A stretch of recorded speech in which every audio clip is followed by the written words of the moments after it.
তো হ্যালো বন্ধুরা, আপনারা কেমন আছেন? আশা করি আপনারা ভালো আছেন। তো আজকে একটি নতুন জবের খবর নিয়ে চলে এসেছি আপনাদের কাছে। জবটি হলো টাটা কোম্পানি পাওয়ার রিক্রুটমেন্ট 2026। টাটা পাওয়ার রিক্রুটমেন্ট 2026 মানে টাটা কোম্পানিতে জবের ভ্যাকেন্সি প্রকাশিত হয়েছে। তো এটি একটি নতুন জব। তো এখানে কাজ করার জন্য প্রচুর সুবিধা রয়েছে। আপনারা যদি টাটা কোম্পানিতে কাজ করার ইচ্ছে থাকে তাহলে আপনারা এখানে আবেদন করতে পারেন। প্রচুর ভ্যাকেন্সি রয়েছে আর এটি একটি সুবর্ণ সুযোগ, আপনারা কেউ মিস করবেন না।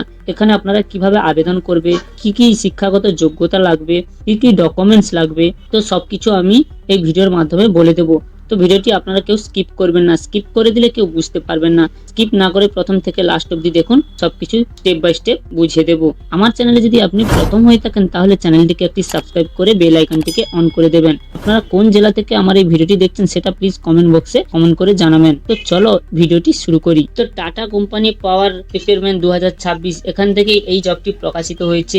রিক্রুটমেন্ট অর্গানাইজেশন হচ্ছে টাটা পাওয়ার লিমিটেড। পজিশনের নাম হচ্ছে multiple position 10, 12 or any graduate. তারপরে জব লোকেশন হচ্ছে মাল্টিপল জব লোকেশন, মানে অল ওভার ইন্ডিয়া থেকে আপনারা এখানে আবেদন করতে পারবেন। টোটাল পজিশন মানে টোটাল ভ্যাকেন্সি এখানে রয়েছে 12,714টি পোস্ট। এখানে প্রচুর পোস্ট রয়েছে বন্ধুরা, আপনারা দেখতে পাচ্ছেন। কেউ কিন্তু মিস করবেন না, সবাই আমার এই ভিডিওটি দেখার পর আবেদন করবেন। এখানে অ্যাপ্লিকেশন মোডটি হচ্ছে অনলাইন এবং এখানে সম্পূর্ণ বিনামূল্যেই আপনারা অ্যাপ্লিকেশন করতে পারবেন। তারপরে হচ্ছে অ্যাপ্লিকেশন স্টার্টের ডেট। এখানে অ্যাপ্লিকেশন স্টার্টটি হয়েছে লাস্ট উইক অফ জুলাই, মানে জুলাই মাসের লাস্ট সপ্তাহ থেকে এখানে অ্যাপ্লিকেশন ডেটটি শুরু হয়েছে। হু ক্যান অ্যাপ্লাই মানে candidate from all over India can apply, মানে আপনারা ইন্ডিয়ার যে কোনো জায়গা থেকে এখানে আবেদন করতে পারবেন। সিলেকশন প্রসেস, এখানে সিলেকশন প্রসেসটি হচ্ছে ইন্টারভিউ হবে এবং তারপর ডকুমেন্ট ভেরিফিকেশন হবে, তারপর আপনাদের সিলেকশন করা হবে। মানে এখানে আপনাদের কোনো লিখিত পরীক্ষা দিতে হবে না, শুধুমাত্র ইন্টারভিউ আর ডকুমেন্ট ভেরিফিকেশনের করেই আপনাদেরকে সিলেকশন করা হবে।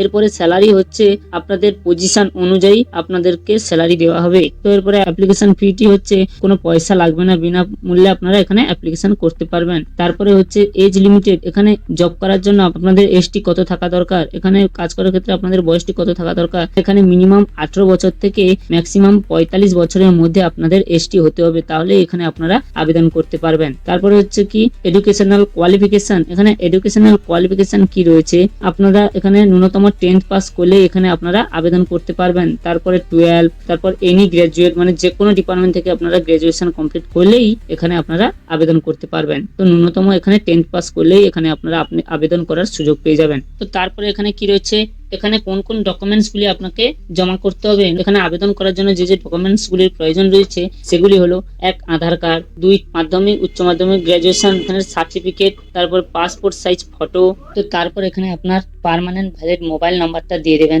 তারপর পার্মানেন্ট রেসিডেন্সিয়াল প্রুফটি দিয়ে দেবেন, তারপর আপনি আপনার ইমেল আইডি দিয়ে দেবেন, তারপর আপনি আপনার ফুল সিগনেচারটি করে দেবেন, তারপর আপনার প্যান কার্ড দেবেন, কাস্ট সার্টিফিকেট, আপনার একটি রিজিউম মানে সিভি দিয়ে দেবেন, তারপর আপনার একটি কভার লেটার দিয়ে দেবেন। তো এই ডকুমেন্টসগুলি এখানে জব করার ক্ষেত্রে আপনাকে জমা করতে হবে। তো এরপরে কি আছে, সিলেকশন প্রসেস। এখানে আপনাকে সরাসরি ইন্টারভিউ আর ডকুমেন্ট ভেরিফিকেশনের মাধ্যমেই সিলেকশন করা হবে, এখানে কোনো লিখিত এক্সাম হবে না। তো এখানে আপনারা অ্যাপ্লাই কিভাবে করবেন, সে অ্যাপ্লাই করার জন্য আপনাকে এর অফিসিয়াল ওয়েবসাইটে গিয়ে অ্যাপ্লাই করতে হবে। তো সেই অফিসিয়াল ওয়েবসাইটটি আমি আমার ডেসক্রিপশন বক্সে দিয়ে দেবো বা আমি আমার ভিডিওর মধ্যে দিয়ে দেবো, আপনারা ওখান থেকে অ্যাপ্লাই লিঙ্কটি কালেক্ট করে নেবেন। তারপরে ওই অফিসিয়াল ওয়েবসাইটে গিয়ে আপনারা সরাসরি আবেদন করে দেবেন। আমার এই ভিডিওটি যদি আপনাদের ভালো লাগে থাকে তাহলে আমার এই ভিডিওটিকে একটি লাইক করে দেবেন এবং চ্যানেলটিকে একটি সাবস্ক্রাইব করে বেল আইকনটি অন করে দেবেন। এবং আপনারা কোন জেলা থেকে আমার এই ভিডিওটি দেখছেন সেই জেলার নামটি অবশ্যই আমার কমেন্ট বক্সে লিখে দেবেন। ধন্যবাদ।